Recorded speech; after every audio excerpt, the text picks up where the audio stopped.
Hello everybody, I hope you're all having a great day so far. It is currently 11:30 on September 7th, 2022, and today I have a brand new shoe review for you guys. I have the Air Flight Lite Mid in the Olympic colorway. Now, I know I haven't been very active the last few months, but to be completely honest, I've just been really overloaded with work and also just trying to enjoy my summer as best as I could.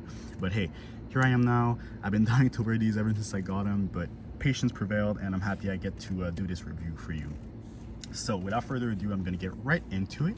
I'm going to do a quick history lesson about the shoe first, then get into the one or two differences about these and the OGs, and then I'm going to get into the tech specs and materials, and then I'll end the video there. So without further ado, let's get started. So back in '92, these released the second iteration of the Flight Lite series. There was the Air Flight Lite 1 back in 1991, if I'm not mistaken, or 1990. Anyways, it came out 1 or 2 years prior, that's for sure. And the Air Flight Lite 1 was actually worn by Wesley Snipes in White Man Can't Jump, so a little fun fact for you. And back in the 90s, there were two very distinct product lines that Nike offered, which was the Flight series, which as you can see, these are a part of, and the Force series. So the Flight series was mostly catered for players like Scottie Pippen, small forwards, a lot of faster guys, and Scottie Pippen actually wore these during the '92 Olympics in Barcelona. And shoes like the Air Command Force, for example, were mostly designed for bigger guys, people like David Robinson, which, if I'm not mistaken, that was actually his signature shoe. And what I find interesting in the design language of the shoes, you can tell which series they kind of pertain to. And what I mean by that is the flights were a lot more slimmer, a lot more toned down, a lot less in your face, I feel like, than the Force series. The Force series, which is big, incredibly bulky, very 90s sort of looking shoes, you know, type of stuff that would go all the way damn near to your knees, man. Obviously I'm joking, but the Air Command Force, for example, is this shoe, if you're short, a little advice, don't wear it. But yeah, that's kind of how it was back in the 90s. And what I find interesting is exactly that you can tell you know, what they were made for. And these are a good example of that. These are super slim down. I mean, at the end of the day, it's still a 90s basketball shoe. It's still a mid-top basketball shoe from 35, you know, almost 40 years ago. But yeah, I just thought that was a quick interesting thing. And the Air Command Force, fun fact, was actually worn in White Man Can Jump also by Billy Hoyle, the main character.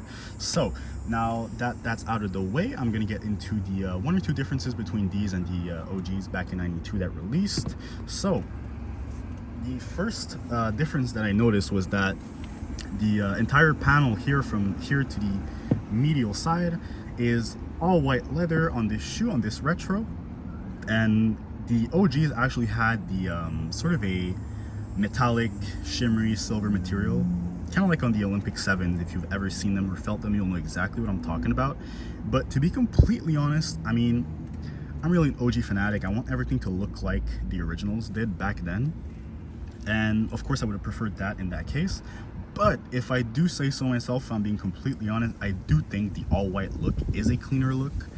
I've seen pictures of the OGs and the silver can look kind of tacky at times, I feel like.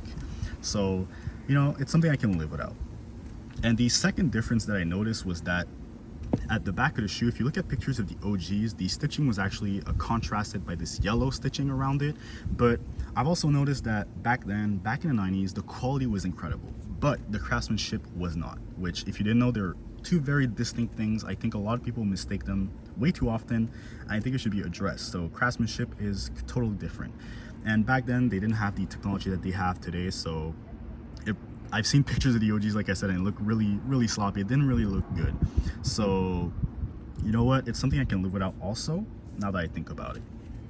And now let's get into the materials and cuts. So basically the shoe is comprised of this entire white leather, just like on this panel right here. It's nothing special. It's kind of like this all white Air Force One leather that you can find at Foot Locker. Nothing to write home about. And there's also a bit of neoprene right here on the tongue, under the laces, and there's a bit of nubuck right here on top.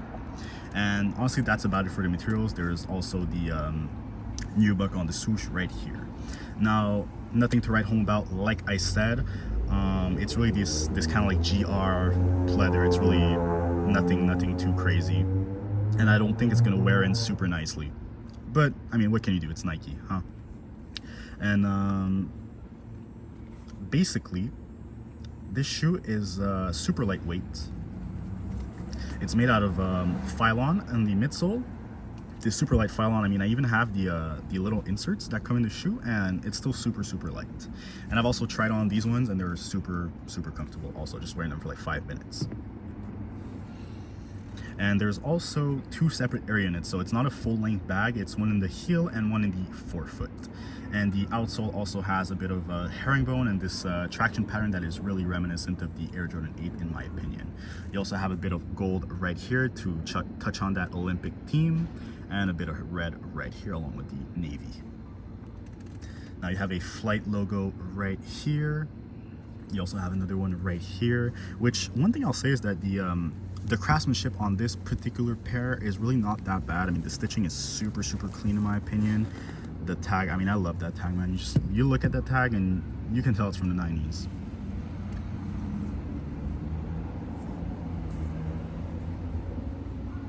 Now the inside is this interesting material, kind of like on the cardinal trees that I've reviewed a little bit beforehand. It's sort of like this shimmery material. It's not the typical stock liner that you'll find, which it's actually pretty comfortable. It makes for a really comfortable fit. And you also have the red insole, and you have the white Nike Air on the inside. Overall, very nice shoe. I think you can still find these on Nike for, I think, 25% off last time I checked. I don't know if there's many sizes left, but I bought these for a full price, which was $160. $160 was retail. For retail, I recommend it, but for 25% off, it's even a better deal. It makes it even sweeter. So I suggest go ahead and grab them now before they're gone, because I don't know when's the next time they're gonna retro these. I mean, they've never retroed in I mean, since '92. The first batch of retros they made started last year with the black and white colorway, I think, and then they started releasing the Scottie Pippen PEs, and then they released these, and so on and so on. But yeah, I'm really excited to start wearing these. Really curious on how that leather is gonna wear in. I don't really have any high expectations, but like I said, what can you do? It's Nike. We all know complaining doesn't do anything.